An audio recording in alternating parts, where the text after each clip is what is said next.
today's video, we will talk about precision level. Precision level is used to check the installation of precision machine tools in two axes.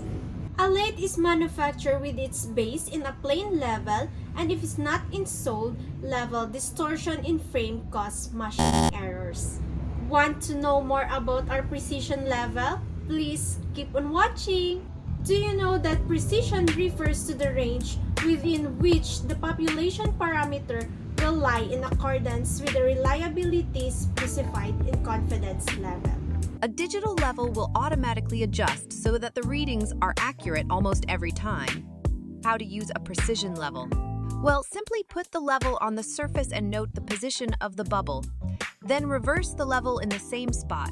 If the level is true, the bubble will be in the same relative position both ways. If you want to have this tool, come and visit to our shop now. We are on extended New Year sale.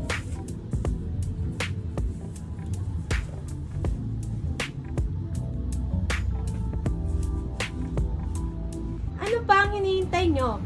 Come and shop na! Our shop is located at Bangkal, CARMONA, CAVITE. Please do like, share, and subscribe, and don't forget to click the notification bell for more updates. Thank you for watching!